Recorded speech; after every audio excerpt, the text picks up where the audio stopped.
I think of this as the oldest and most renowned university in Berlin. I can think of no better place to talk about the kinds of things that we want to talk about in Germany and Berlin than what we're doing right now. It's interesting if you think about Germany. Think of Germany as the innovation center, maybe one of the great innovation centers of the world. You have more patents than anybody else. Think about the German success, the German miracle that exists today, the fact that you're powering much of Europe and much of the world recovery, and in particular much of the growth of Asia and so forth is coming from German engineering and German manufacturing. So we have a long history of innovation, of accomplishment, and of success that all of you can be very proud of. And I think most interesting is that as college graduates, graduate students, researchers, as best I can tell, you have the highest probability of getting a good job of anywhere around in the world because of the success of the country around you, which I think is a testament to everyone here. So I wanted to start with a couple of announcements. And I think the first is that Google, of course, is doing very well, and we're going to add more than 1,000 people in Europe this year, including hundreds of people in our Hamburg sales office and our Munich engineering center and some of the programs that I'm going to talk about here in Berlin. So we're investing big time, if you will. We intend to make sure we want to reflect the culture and the heritage and the accomplishments of Europe, and in particular of Germany, and we want to invest here, which I'm very happy to say is important. Another thing that we've announced today, it's not another thing we're announcing, I'm sure you can actually hear. Maybe we should get some. You want to try a different one? Just go on. Okay, we'll try a different solution. Somebody will take this one.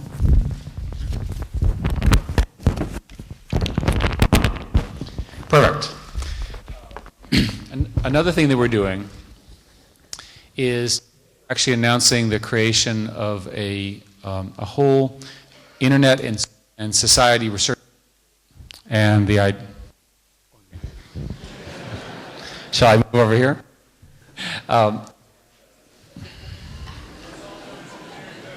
Yeah. Not a German microphone. Okay. We'll figure it out. Today we're announcing an Internet and Research Institute. One of the things that in spending some time thinking about Germany, the German culture, German academic culture, you have a long history of academic debate, and that history I think is pretty fundamental to the way your society has worked pretty well. We want to participate in that. We want to actually fund a center, literally to the tune of millions of euros, to discuss and debate the evolution of the web, the internet, public society, public debate, and so forth. I think that will make the web stronger. I think it will make the German understanding of what's happening stronger, and I think it will make Google stronger by being a participant along with all of the other internet companies. I'm pretty excited about that.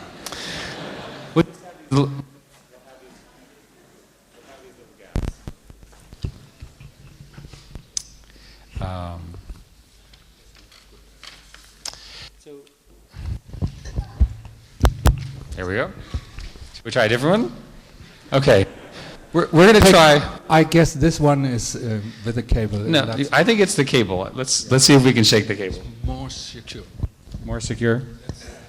Yeah. This is called wireless interception. This is the benefit of wired versus wireless. Okay, that's what I would tell you.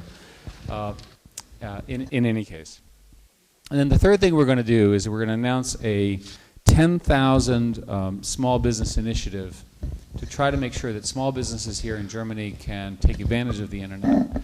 I like that idea because we all understand that the job creation engine is ultimately from small businesses, and it's still the case that many small businesses are not fully using the internet for e-commerce and things like that.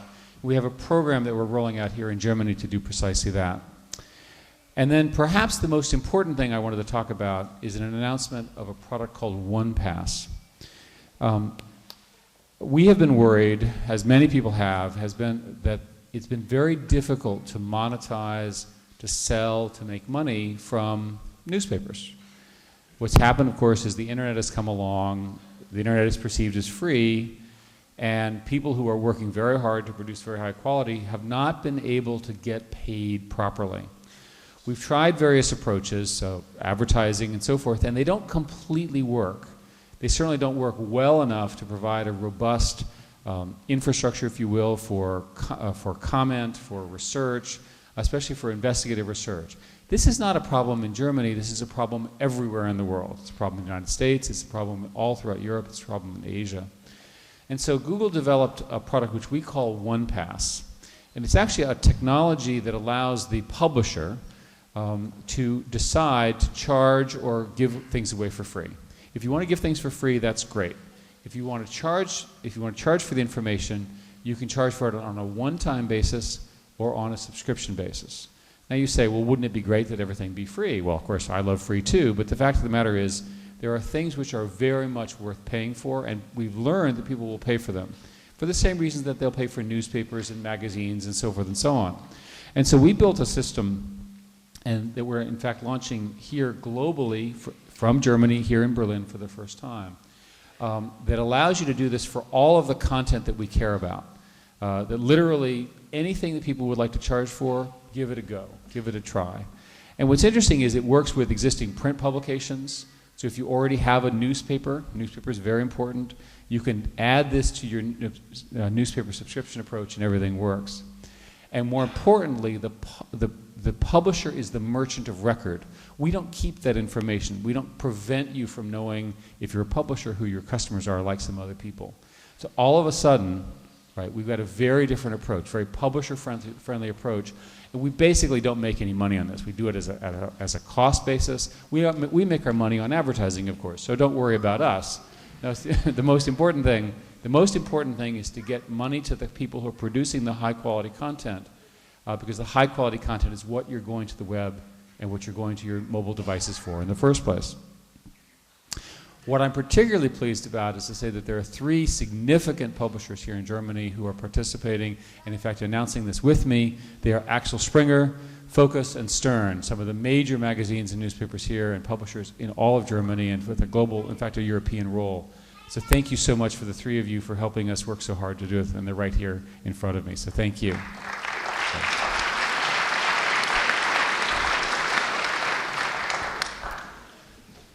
So with that as sort of an opening, I wanted to spend a few minutes. What I'd like to do is talk a little bit about the future and then take your comments or questions.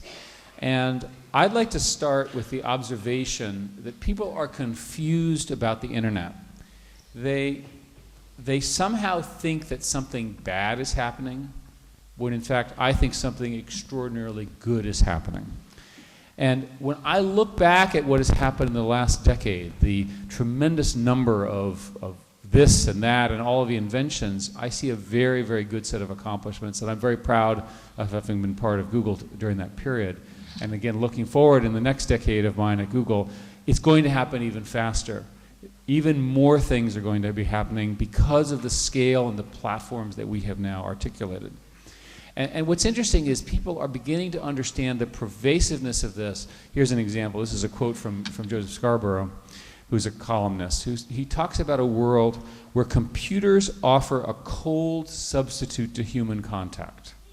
He's a negative writer on this. That technology is winning the battle against actual human contact. And of course he writes very well, and I think he's completely wrong. That in fact that the structure of computers is going to allow us to spend more time with each other and do more of the things that we care about for precisely the reasons I'm going to articulate for you. That we'll be able to spend more time with the people that we care about, to explore new places, and to sort of make the world a better place. The technology exists to serve us and not the other way around. So there are many, many examples of this.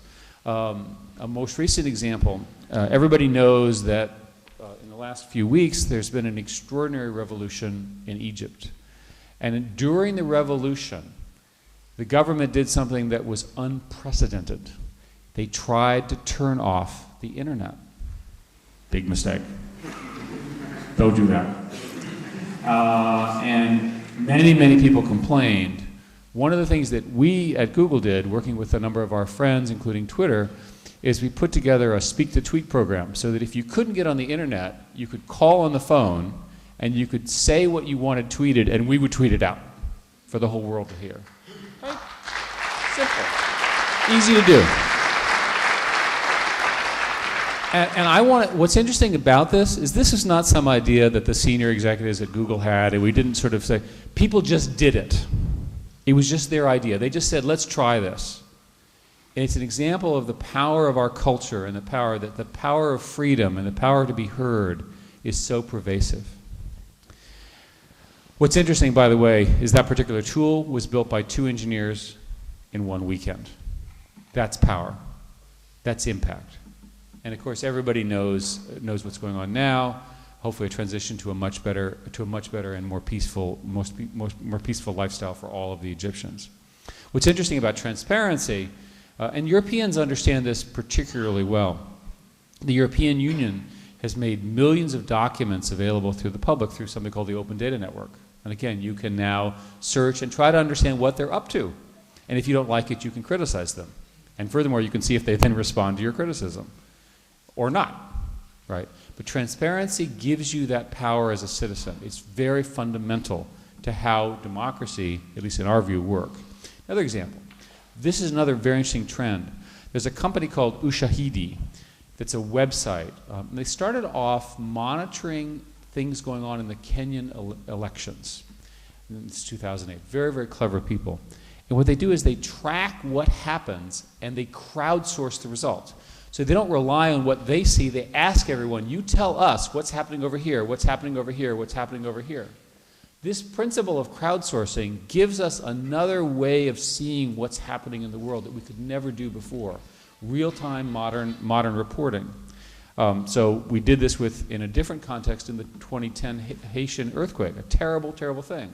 And using crowdsourcing information, we could figure out where people were hurt, where people were in trouble, how to get them to the right medical care very, very quickly. It's being done right now with the famous actor George Clooney and a project in South Sudan, where the Sudanese government has said the following things are true, and by virtue of using satellite monitoring and using crowdsourcing information from people on the ground, you'd be amazed that perhaps what the government is saying is not exactly what they're doing with their military troops. What a shock, right? So again, the transparency, the power of the internet, and what you can do really does change everything. Give you another example. One of my favorite examples. One of our engineers was colorblind. So he wrote over a week an application which, using Android, changed the colors so that if you're colorblind, you can see the colors the way you're supposed to see them by looking through the camera. Right? A very, very simple idea, but one which makes everybody who cares about that or needs that problem's life infinitely better.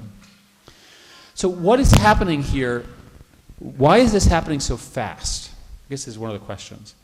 It's because everything is happening faster now. The growth of the mobile web, mobility and the things we're talking about is occurring 8 times faster than the same growth that occurred in the early 90s on the original web. So not only is it bigger, it's also faster. Interesting. A few months ago, I did a calculation and predicted that smartphones would surpass PC sales within 2 years. I was so wrong that smartphones surpassed PC sales last week.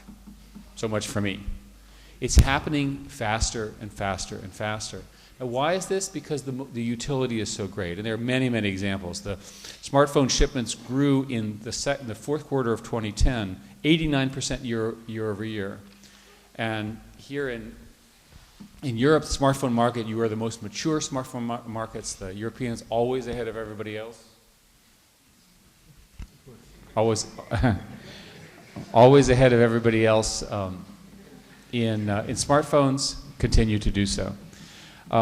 What's interesting now is that for many, many people in the world, smartphones is the only way they get online. An interesting statistic is that more than half of African and South Asian subscribers, the only way they get to the internet is on their smartphones. And so imagine you're a person who lives in a relatively poor village, you're very intelligent, but you don't have a lot of information, you don't have textbooks and so forth.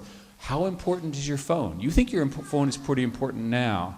Imagine how important your phone is to them and on a 24-hour basis every day. Now what's interesting now, of course, is everything's connected. So when you see a music device, if your music device is not connected to the web, not very useful, because all your music is on the web as well as on your stored device. Take every device you have and imagine connecting it to something, connected to the web, connected to Wi-Fi, and on and on. That's all happening in the next few years. And all of these are occurring because of the pervasive data connectivity that we're all experiencing. There's a standard called LTE. LTE, again, quite a bit of it developed here in Germany. Germany is the leader in LTE deployment. Many people within Germany have access to 50 megabits or higher. So I'm very, very jealous.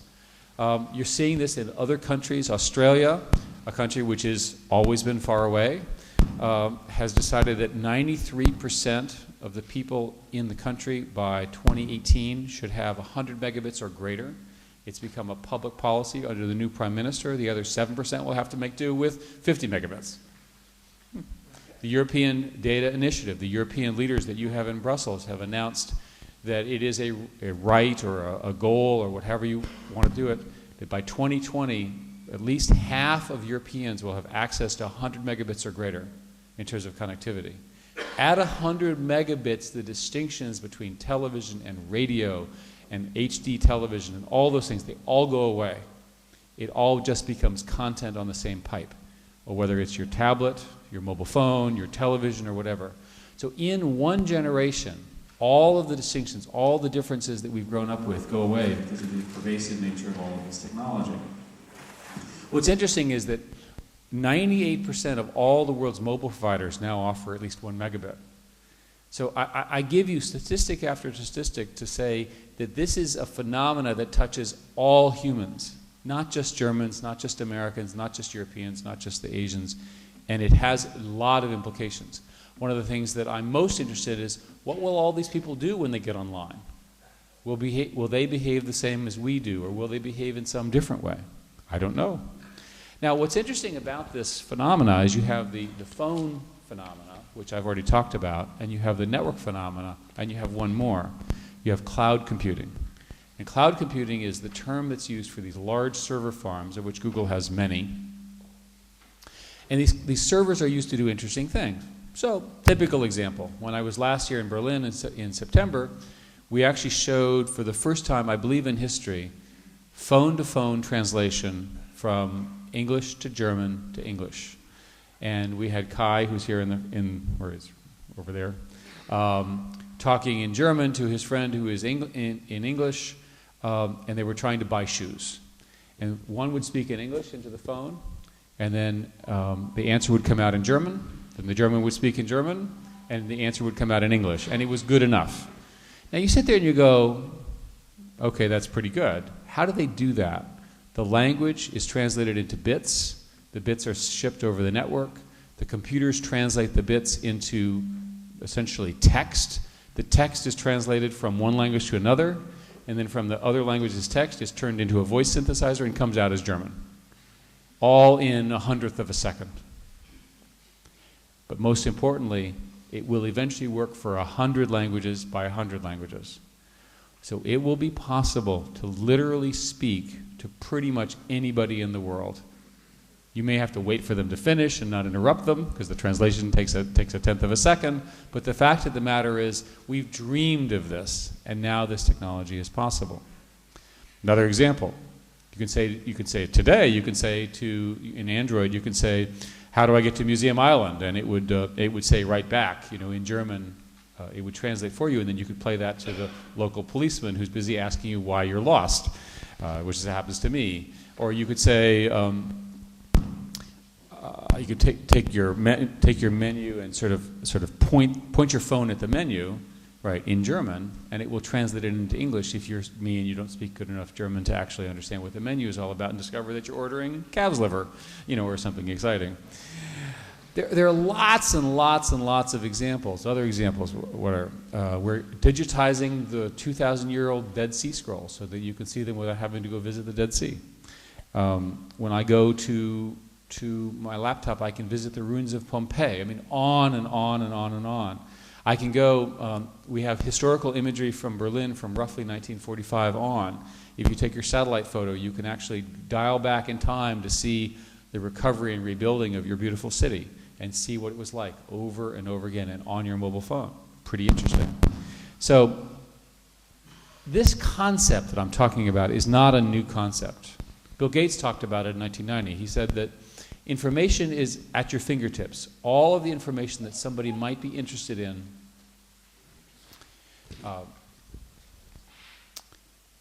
including information that they can't even get to today. Why did it take all of us 21 years to get to this point? We've been working on it a long time. Well, partly we needed the underlying networks to get faster. We needed the chips to get faster. We needed the software architecture to get faster. And we needed the markets to develop. And I want to highlight that for a minute. How does Google play into this, speaking on behalf of Google? Well, in many ways, a new definition of Google for you is that Google uses technology to try to do good things for the world. And that we're trying to apply this to make the world a better place. And we make money along the way, of course. And when I think about it, the most important thing that you have is time. And as you get older, you appreciate these even more. Time is everything. And so we focus a lot on getting your time back. What we want to do is get you the answer fast, get you to where you want to go fast. We don't want you to spend a lot of time on Google. We want to get you to somewhere else and come back and back and back to do it. So in search, for example, we want you to get you the questions and answers that you care about right now. Well, what's an example? We did, well, there are plenty of examples. We did this thing called instant search, where we saved a couple of seconds on people's search. You know, we showed you the answers as you were typing. We rolled that out globally in the last few months. All of a sudden, a couple of seconds times a billion people is an awful lot of time saved. So people can do other things. Now, maybe they'll just do more searches, but we hope what they hope they'll do is they'll also find better answers and learn more about the world. Another example, we can make search more personal. Now, this is with your permission. And I say with your permission, and I really mean it. If you authorize us, we can search maybe your history, maybe where you are. Maybe you'll, with your permission, let you know who your friends are. Maybe we'll search your email as well and show you the sum of the answers that you care about in a way that you'll never be able to do on your own. Pretty interesting. Even better, we call this autonomous search. Your phone, by the way, knows where you are. So here I am in Berlin. I like history.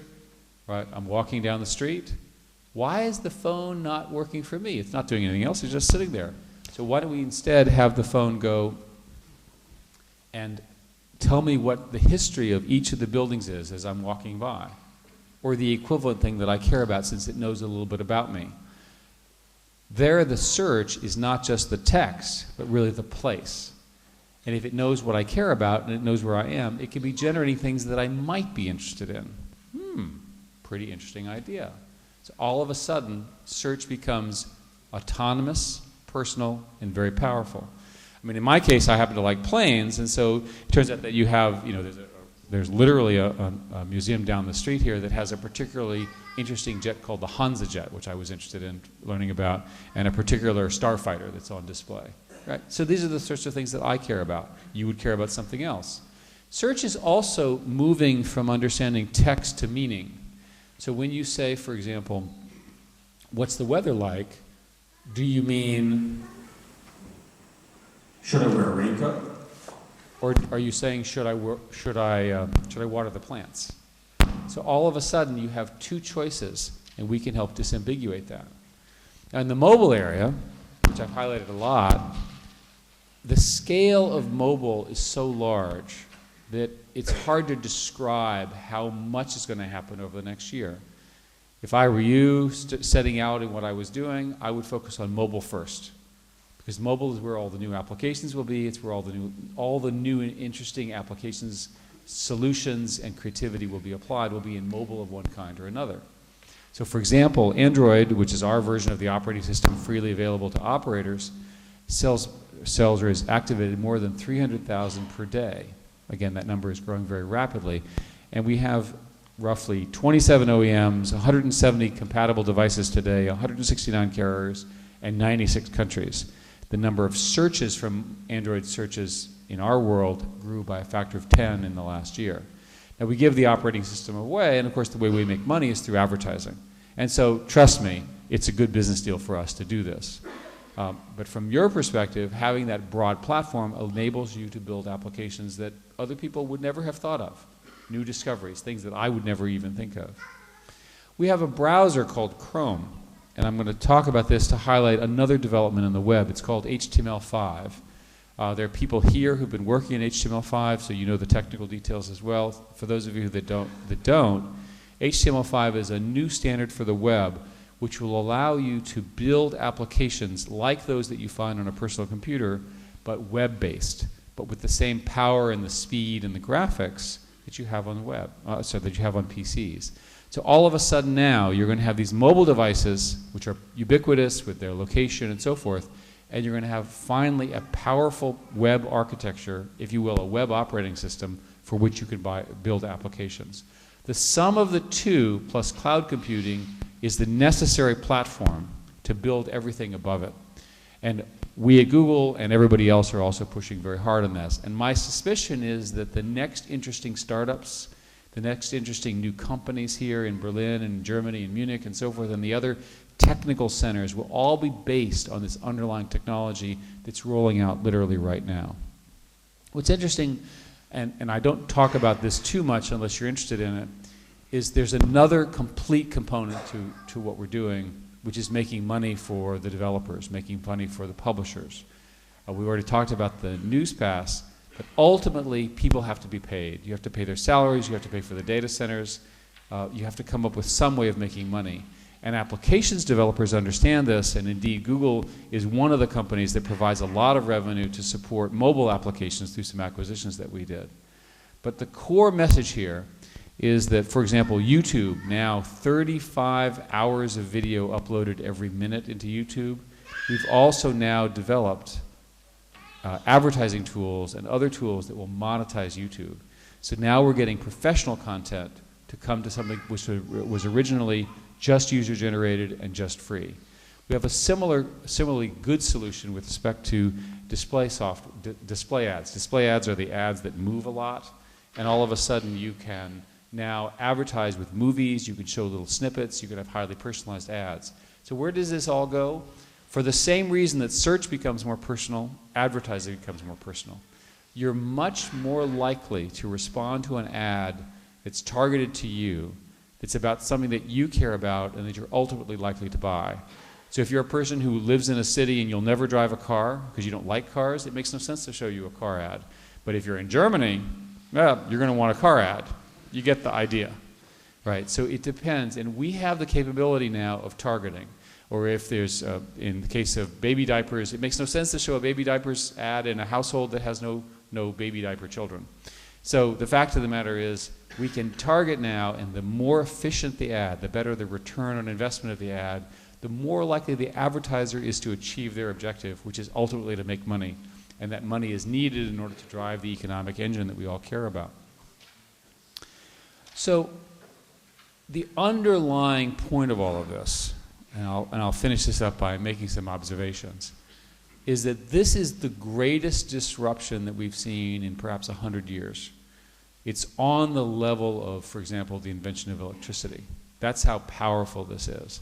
And it's changing pretty much everything. It's frustrating for many people. There's a quote from Joseph Schumpeter: capitalism inevitably leads to a creative gale of disruption. And we've replaced the economics of scarcity with the economics of abundance. So if you were in a business which relied on scarcity, your business model is under attack. It's a problem. It's a real problem, and I'm not minimizing it in any way. And it's sort of both terrifying and exciting. It's terrifying because it has to do with information, and people care a lot about information. I mean, everybody does, and I know this more than anybody else because we're constantly being criticized, investigated, commented on, so forth and so on, because of the role that we play. And I do understand that. But it's exciting because of its scale, that somebody here in the room in the next 6 months, 12 months could invent something that would touch 100 million people. This was never possible before.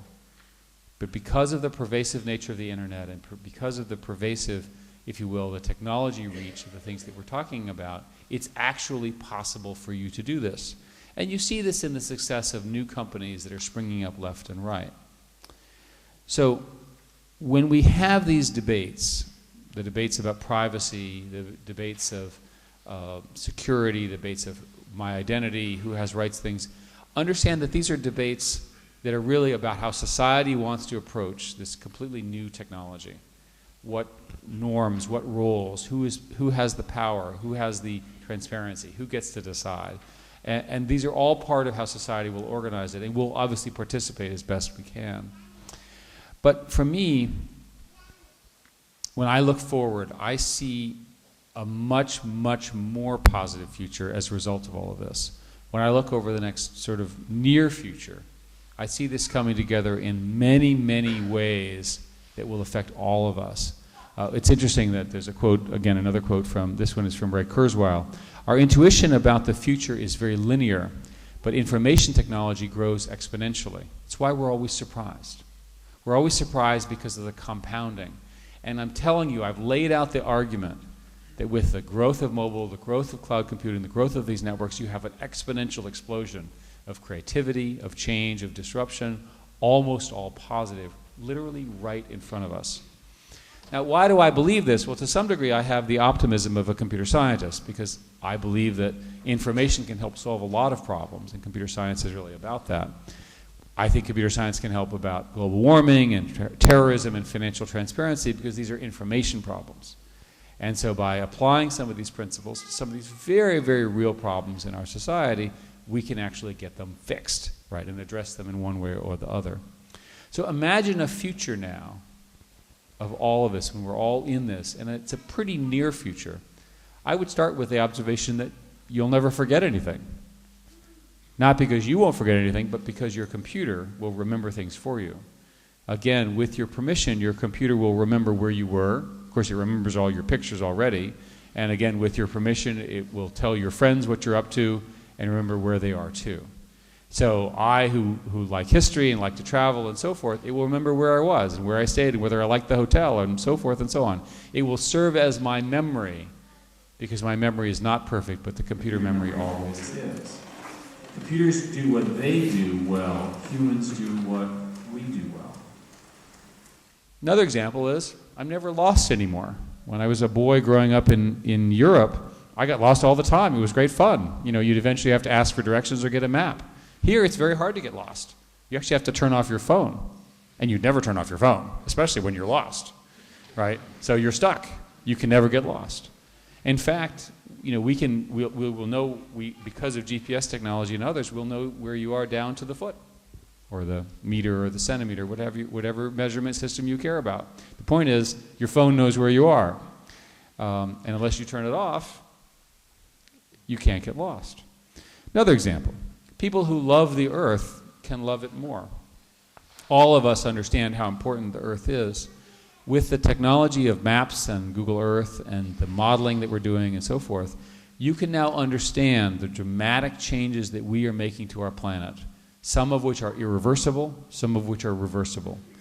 Using satellite technology and other dynamic things, Google recently announced something called Google Earth Engine, which is a programmable platform by which you can actually model the changes that are being done to the Earth. You can see the direct consequences of the changes that we're bringing on, the good ones and the bad ones, whether it's climate change or water change or food change or what have you. To me, these are fundamental because it's the only planet we've got. You can obviously have all the world's information at your fingertips, and you can do it in any language because of the dynamic translation that I talked about. And so nowadays, everybody speaks German. Everybody speaks English. Everybody speaks Farsi. Everybody speaks the language that they care about. And perhaps more importantly, we can help you decide what to pay attention to. I don't know about you, but my problem is I've got so much coming in, I can't keep up with it.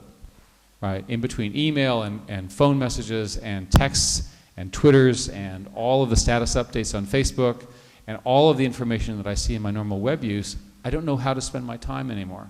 I used to, by the way. I used to live in a linear world. Now I live in a scattered world. So all of a sudden now, computers can help me because Google and other companies can help prioritize that using modern computer science technology to figure out what's the most important thing for me to think about right now. Okay? And another thing is, you're never lonely. There's always somebody to talk to. And even if you're traveling and by yourself, your friends are literally one text away or a video conference away, especially when you're in a different time zone and you're missing them or you're missing your family or whatever it is. The fact of the matter is, this is a pretty big change. Another example, you're never bored, right? Now the problem is not boredom, but in fact you have too many things to do, and computers can help you, again, knowing who you care about, knowing your tastes, can help suggest things. We have people now on YouTube who say, okay, I'll start here and I'll just keep watching, and they keep watching and watching and watching, and we keep selecting things that we are pretty sure they like, and somehow we know that they like it because they keep watching it. So all of a sudden, the application of computer science and this huge amount of information allows the computer to make your life even more entertaining, and so forth. So you're never bored. You know, we used to waste time watching television. Now you can waste time watching the internet. You know, but the fact of the matter is, you're not bored, you're not lonely, you're never lost, right? It's a very, very big change. Now, and here at a university, I should say that we're never out of ideas. If I were a student today, I would be so overwhelmed by the conversations around me that every single thing that we talk about here at Humboldt University is something I'd say, I'd like to learn more, I'd like to hear more about this, or I'd like to confirm what the professor said because I didn't really quite believe it, or I didn't like what my friend said, or I'm writing my paper, and so forth. If you're an intellectual and you're a person who cares about things, you can care about them deeply, and you'll fill your head so much it'll be a headache, which I think is wonderful from the standpoint of learning. I'm very, very excited and proud of that. Here we are in the car capital of the world. Seems to me that cars should probably drive themselves. I mean, after all, car will drive itself better than you will when you have too much to drink. Seems obvious. So we're building, in fact, automatic navigation for cars using satellites and other local technologies, so that literally you just press the button and here you are and you go. And then the only problem we have with our cars is that it drives exactly at the speed limit. We're working on that problem, but you get the idea. If I talk about this, to finish up, put this in context, the thing that I'm proudest of this vision, of this new world, is that it's a vision that touches every human being. Historically, information services, this kind of thing we're talking about today, access to knowledge, access to universities, historically that service, if you will, has been only available to an elite. The elite, the rich, the powerful, the educated. But what I'm proudest of all of what we're doing is that a few billion people will be entering the world's conversation in the next 3 or 4 years. And for them, they'll have the same footing, or nearly the same footing, as all of us who are part of the top part of the world, the most privileged, the most educated, the elites of the world. The fact that this technology is for everyone is, I think, perhaps the most important message of all about technology. That you can reach every human, because we're all the same and we all are born with the same potential. And I'm proud to say that the internet is one of the great levelers of society, and it gives opportunity for people who would never have had any opportunity before. But because of it, whether it's a small village or in a strange language or so forth, they can reach their full potential. So thank you so much for letting me talk here. I'm looking forward to your questions, and thank you so much as well. Thank you. When we learn something about privatization of common goods like technical infrastructures, if maybe the technical development and for the further development of internet and the daily use of internet, maybe the development is so fast that we forget to learn out of the actual technical development to avoid that it might happen that we make some big mistakes that we are disappointed about in 20 or 30 years, because we just have big enterprises really mega structures who are able to deal with public informations and actually the knowledge of the whole society and the whole, I don't know the word in English actually, but das Wissen der Menschheit. So it's maybe not fair to ask you this here in this context today, because I appreciate what you explained about the advantages of technical development. Internet is a brilliant, great thing. We all know that exactly. And the technical innovations made by human beings are also a great thing. But the question is, does it have to be Google? Yeah, well, this is a great question, and I'm sure we will have a great answer, Eric. One of the good parts of my answer is that the internet is really a broad coalition of small and large companies, small and large universities, and individual contributors. And the internet is the last, in my view, and greatest opportunity for a single person to change the world. Because on the internet, no one knows your size. They just know your influence or your approach. There are examples of large corporations that are in the internet that might have some of the negative aspects that are implied by your question. But I think people are paying a lot of attention to this, and the internet itself is naturally open. So it's very difficult for a large company to slow things down. I would further add that I do believe that governments have an important role to play in promoting the internet, in particular that the cost of building the infrastructure now for the wireless internet and the wired internet does require additional capital funding, tax breaks, and promotion, the government working hand in hand with the telecommunications industry, and you're seeing that now in many countries. So the fact, for example, that the European Union is taking such a strong positive development for the internet, I think ultimately will mean that some of the companies will get help from the European Union, or at least assistance in regulatory reform, and that's probably all positive. Go ahead. Anyway, many of these questions will have to be studied very carefully. In our new research institute. Exactly. And this is precisely what we're trying to do by funding some of this. Yeah. Next question? Oh, sorry. Where? We need a microphone. I'm sorry. Do we have? Could you walk down? It's easier. Then I think since you're up there, why don't you shout? very strongly, loudly. Yeah, my name is Eric, and I just wanted to ask you basically about the success of Android. It really blows my mind because Google's always been focused on search. I mean, in a matter of 2 years, you basically came in and overtaken operating systems like the iPhone, Symbian, Nokia in such a short amount of time. I wanted to ask if the dominance of Android has surprised you since it's only 2 years old, and because of that success, how much more will Google be focusing on mobile in the future? Well, you can see from my talk that most of my emphasis is on mobile. Of course, Google is also a search company. And I would attribute the success of Android to the principle of openness. Android starts from the premise that the software is free and that the operators can modify it. And in every case, the other competitors we have are more restrictive.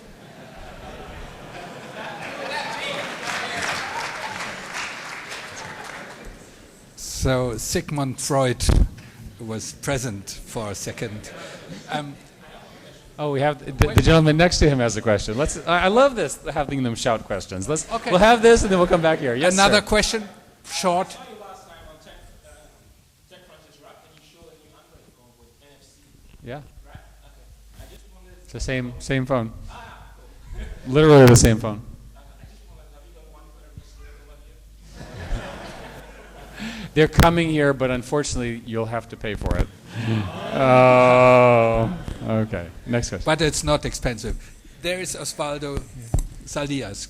Yeah, thank you. Thank you for an excellent talk. My name is Osvaldo Saldias, and I work for the Humboldt University at the Walter Hallstein Institute for European Constitutional Law. You have talked a lot about the huge amount of information that you manage, and you have repeated sometimes, with your permission, we can do this. With your permission, I think that's not by chance. The I question can assure you is- it's not by chance. Yes, yes. It's very deliberate. Yes. The question is, this information about us that you already have at Google can be used for benign purposes. But maybe you could talk a little bit about Google's commitment with protecting that information, because as we have seen with WikiLeaks, nothing is secret for a long time, and eventually this kind of information can be used for. We're very concerned about the aggregation of personal information, and Google is actually building a tool which will allow you to see what information we have about you, and then you can delete it. Okay? So that's part of our answer. Trying to retain less information, trying to be very sensitive to what we have about you, trying to make sure that the regulations that are written favor your owning your own information seems to me to be key. That sounds quite reassuring. There's another question, sir. Could you? Sorry. Okay, I haven't seen you. Okay, if you insist, you are now. It's your turn. I love universities. Quick. Yes, sir.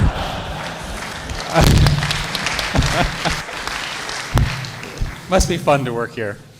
Yes, sir, go ahead. I'm old, but I do know how to cry.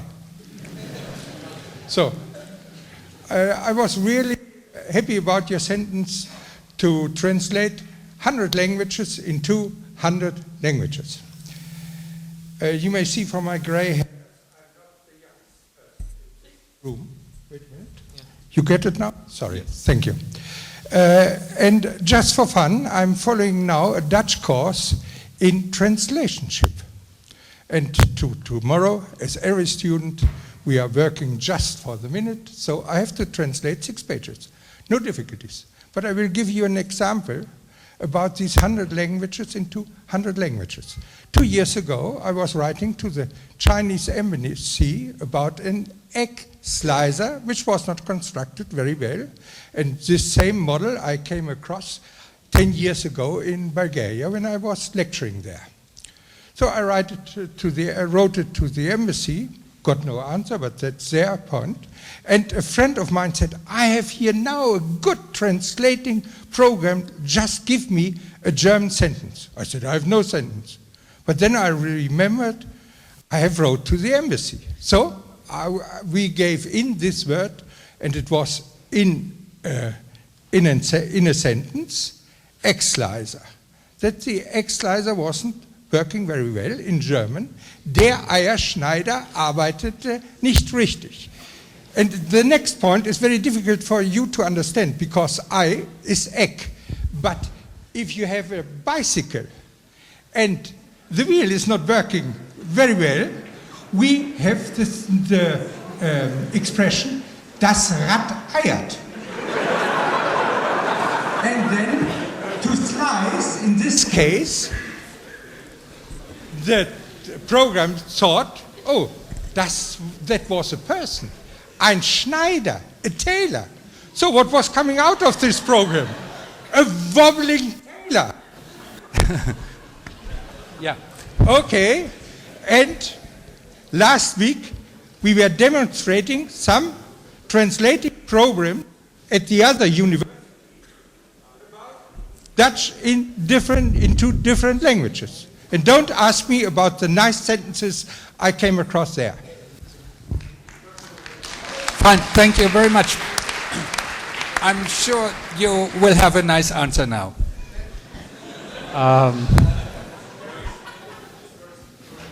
It works correctly on the Android phone. That's our answer. That was the answer. Next one is the sir in the middle here. Yeah. And then the lady at his side. Okay, Could I'm you give your Manuel. name? Yeah. Well, yeah, I'm Manuel. Hello. And you were talking about the qualities and the advantages of internet, and yeah, you had 3 terms for that: not alone, not bored, and never lost.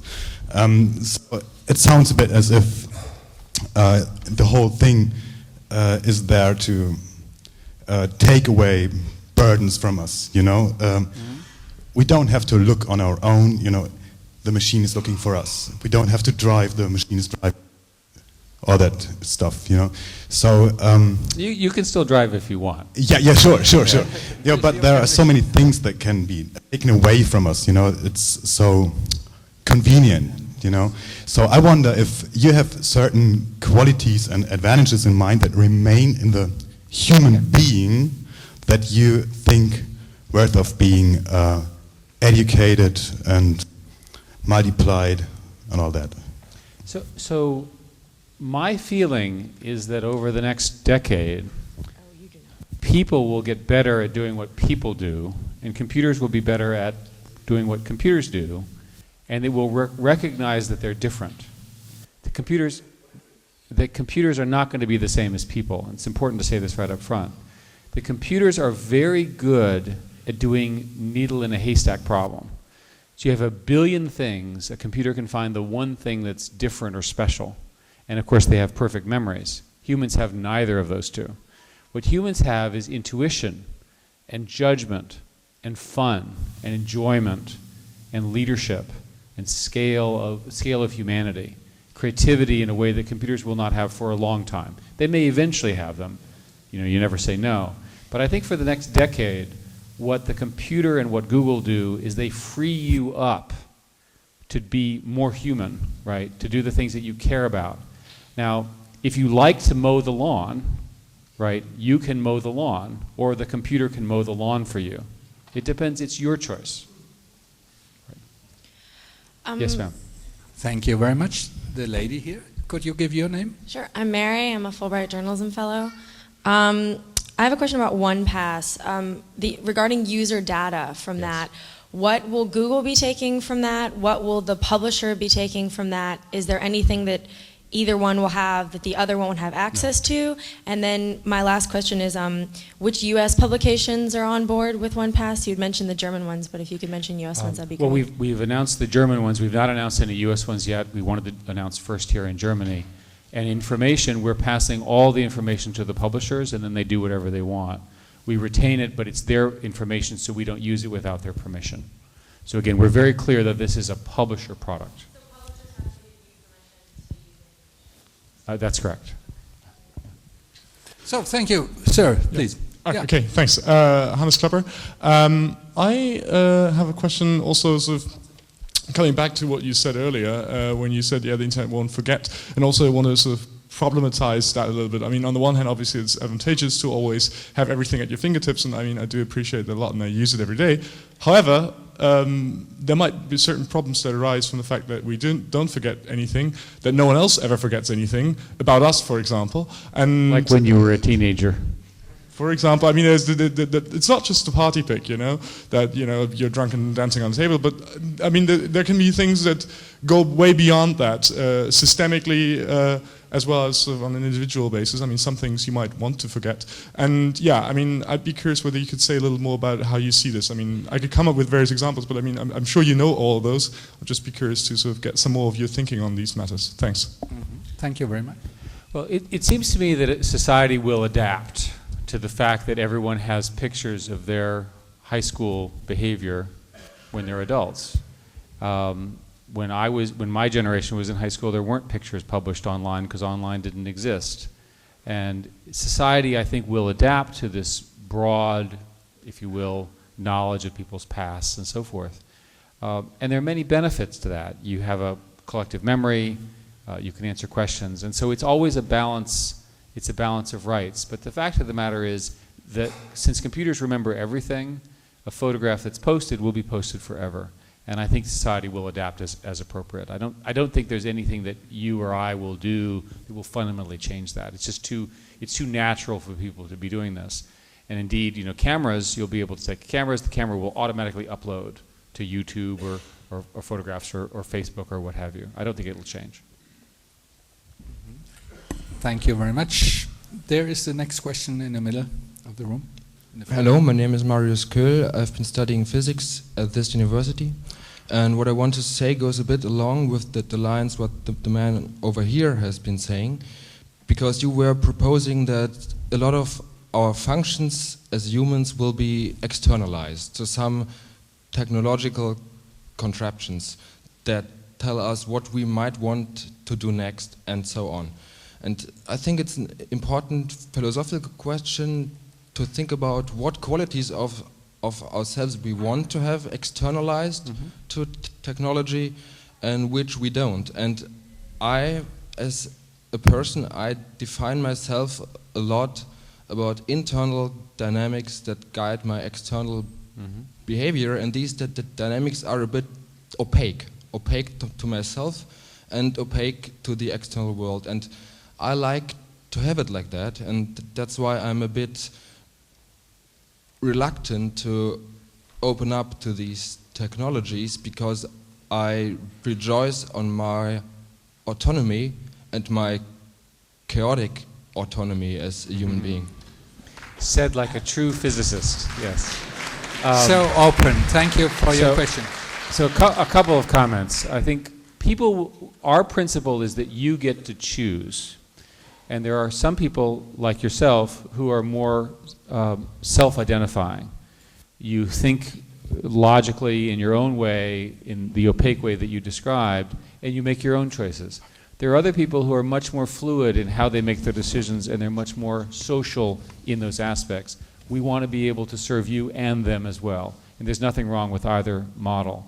The important thing is that we anticipate giving you choices, not direction. You have a choice, you can choose to ignore it. And the most important choice you have, by the way, is there's an off button on your phone. So if you don't like it, turn it off, right? And another comment I would tell you is, let's use movies, for example. How do you decide which movies to go to? Now, as a physicist, you might choose to read all the reviews, or even have a computer read all the reviews and synthesize for you. But an alternative is you might ask your best friend, and his or her best friend, and his or best friend, and the three of you might decide to all go to the movies together. We want to enable both and let you decide. Thank you very much. Hello, I'm Srijan. I'm with the Media Studies at this university. We talked a lot about search that is based on words, and pretty much internet search is pretty much based on words. And I was wondering what's going on and what Google does with content search, like search for content that analyzes what's in the picture without searching for meta data and so on, or like in the sound or in the movie. Thank you. So, thank you. There's quite a bit of research in this area. It's very easy to do text-based search. It's much harder to do picture search. An example is that we brought out a company called boutiques.com, which actually is based on picture matching, where you have a picture that's like another picture. It can actually show you that. If you look at Google Images, we can actually show you pictures that are similar to the picture you're looking at in certain cases. The general problem is that we can solve it in specific cases, but we can't solve it for all pictures or all movies, and that's an area of research, but it's coming. We are all optimistic. It's coming. Next one, you, please. Yeah, I'm Felix Weigel. I'm a software engineer. And could you elaborate a little on the focus of this future institution that you just announced? Is it more fundamental research? Is it actual production software development? And how does it relate to? It's academic discussion. It's not software. I see. It's about the implications of the world that I'm describing on society as a whole.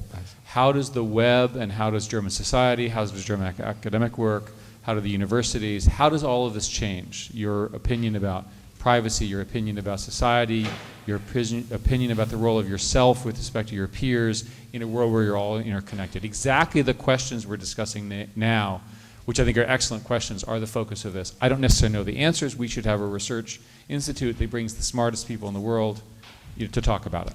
All right, and is it based here in Berlin because you've been asked so many nasty questions by Germans? No, it's because Berlin is a particularly strong center for intellectual criticism in the German culture, as best I can tell. Right? Thank you very much. I like hard questions.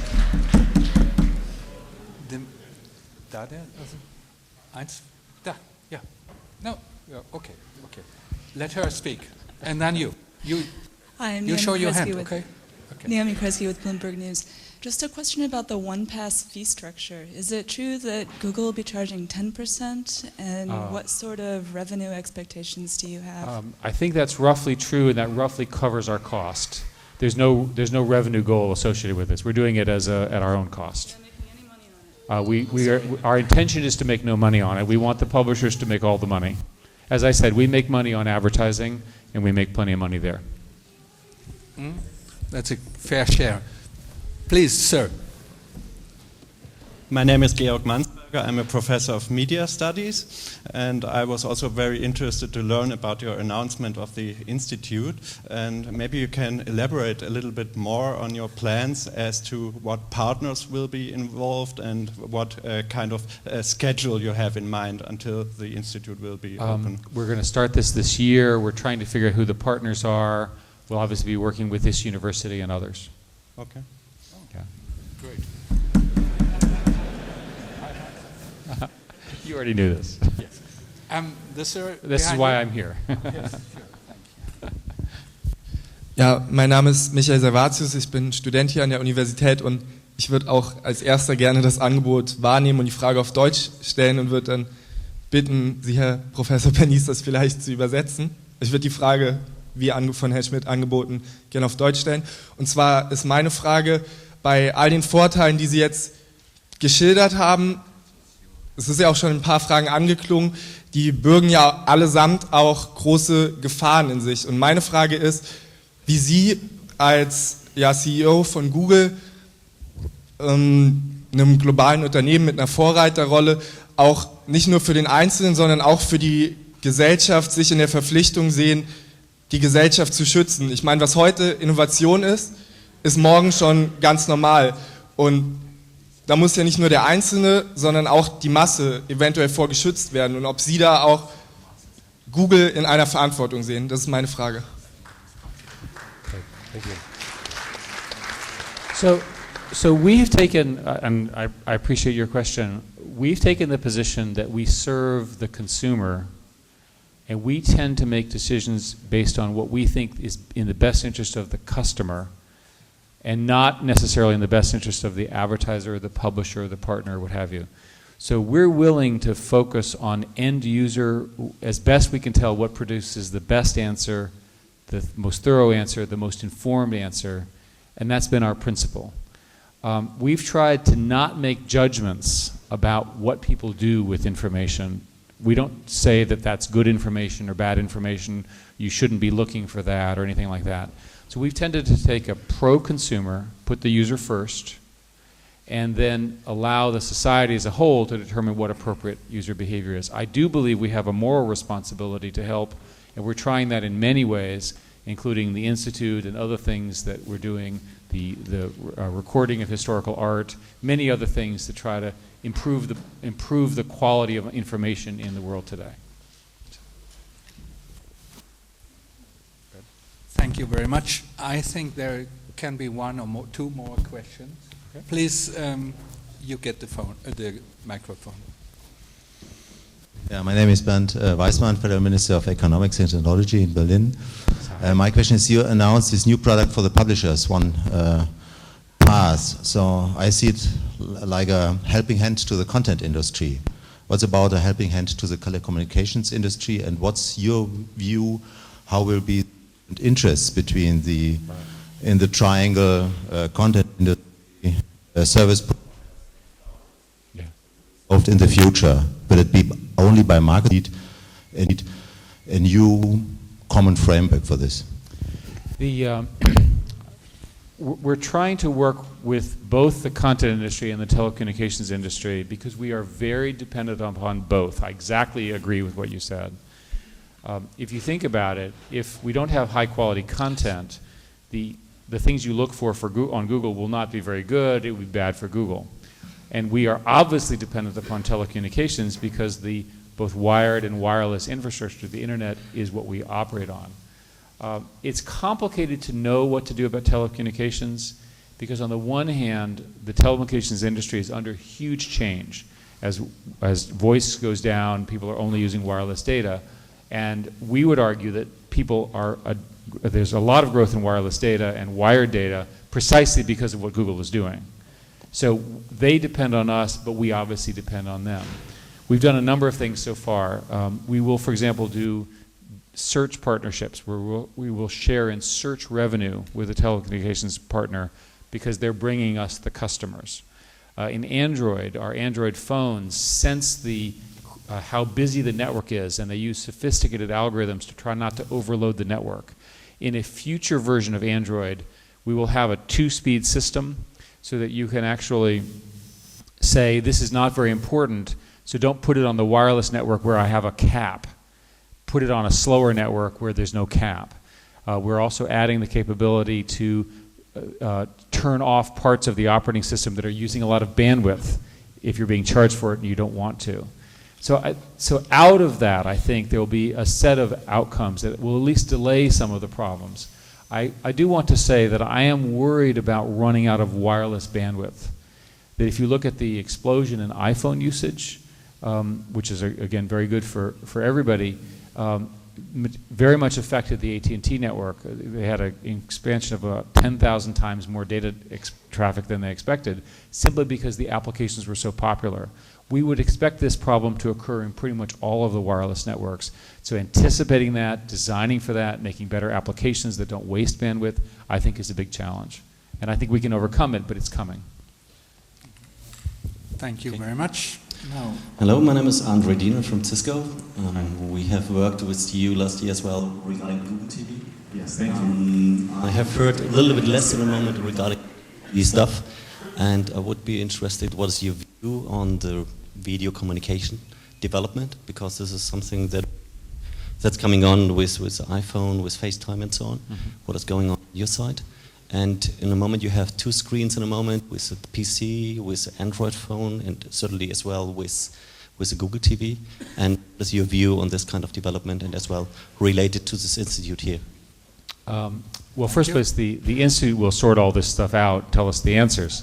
And Cisco, of course, has been a very good partner to help promote the adoption of video in many new ways, so thank you for that.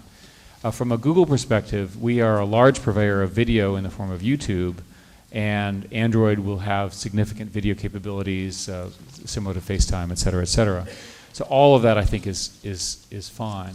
We've built a product called Google TV, which is the integration of the old television and the new web.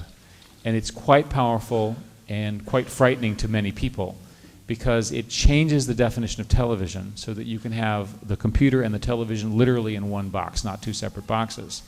Now, the reason to think that this is coming is to recognize that, at least in the survey we did, half of the people who are watching television have another screen with them now too. They're either using their phone, or they're on a tablet, or they're on a computer as well, or a gaming console, as well as watching television.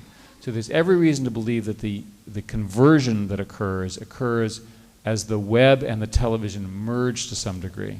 And ultimately, we think consumers will get what they want, which is an merged and integrated experience. Thank you very much. Then there is another question, sir. Markus Rosenthal, former Humboldt University student. I have a question about energy efficiency. Just 2 days ago, Mr. Oettinger, the EU Commissioner for Energy, was here and talked very much about energy efficiency. We all know Google has a small pilot scheme in the southwest of Germany on smart grid.